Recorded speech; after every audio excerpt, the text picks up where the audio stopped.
Okay, question 4. Y is directly proportional to the square of x. So y equals something times k times x squared. When y equals 100, when x is 100, y is 200. So 200 here for y, and times 10 squared. So when y is 200, x is 10. Work out an equation connecting y and x. So that's our basic form of the equation, y equals kx squared. Putting in the numbers we know, 200 equals k times 10 squared. 200 equals 100 times k, in other words. And then if 200 equals 100 times k, divide both sides by 100. K must equal 2. So the equation we're looking for is y equals 2x squared. Second part of the equation, sketch a graph of y against x on the axes below. Well, anything with x squared in has a shape called a parabola. It's basically an upwards curve. You can see that as x gets bigger, y will get bigger at a faster rate because it's the square of x times 2. So the general shape we're looking for is starting at 0, 0, because when x is 0, y is 0, this sort of an upwards curve.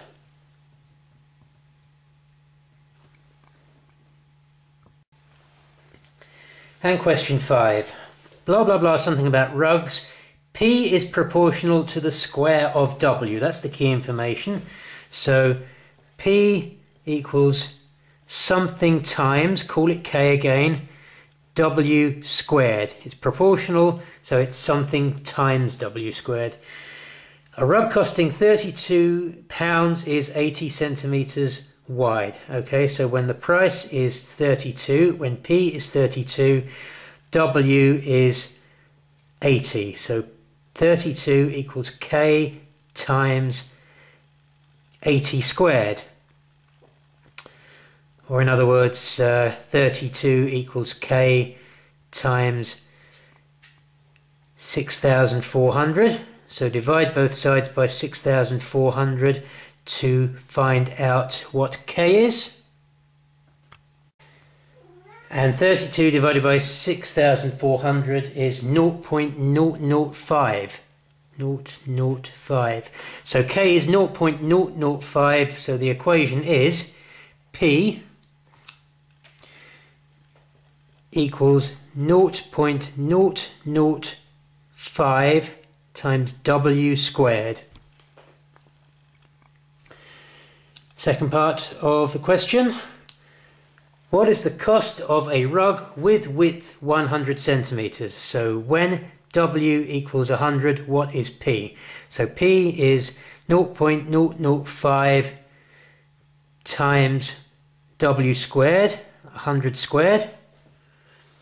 And 100 squared is 10,000, so we're looking for 0.005 times 10,000. Well, times 10 would put the decimal here, times 100 would put it here, times 1,000 would put it here, times 10,000 puts another 0 on the end, so it's £50.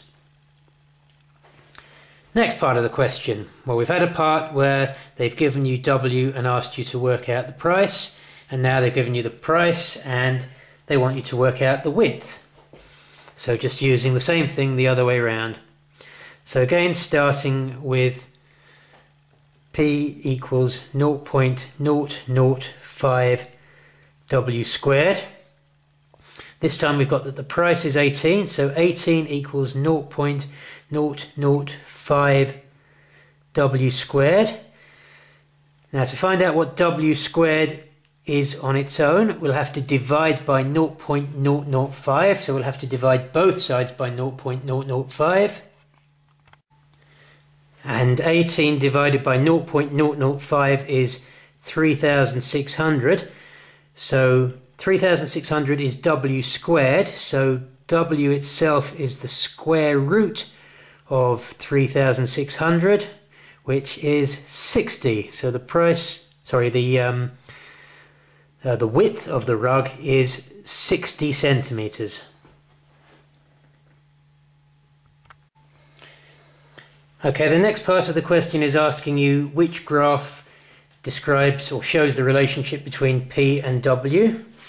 So you'll remember that it was P equals 0.005 W squared.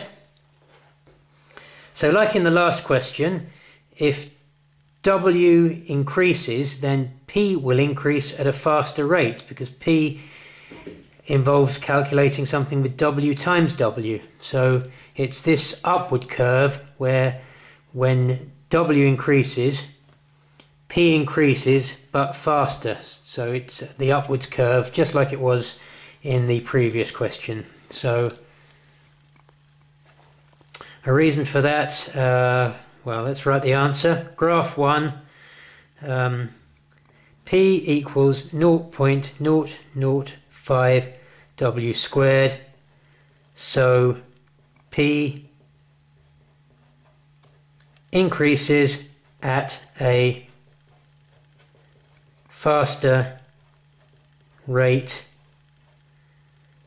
than W. That should get you the 2 marks for the question, 1 for correctly identifying the graph and 1 for a reasonable explanation. Okay, finally, question 6, match each statement to a table. Y is inversely proportional to x squared, y is proportional to x, and y is proportional to x squared. Well, only one of those says inversely proportional, so that should be the only one that has y getting smaller as x gets bigger. Let's have a look at them. The first one, they both get bigger together. The second one, when x gets bigger, y gets smaller. And then the third one, they both get bigger together. So table B must be the one where it's inversely proportional. Statement 1, table B. And then we've got a choice between statement 2, y is proportional to x. If y is proportional to x, they should increase at a steady rate together. So if you look at table C, when x goes up in 1s every time, y goes up in 3s every time. So the rule for that is y equals 3 times x.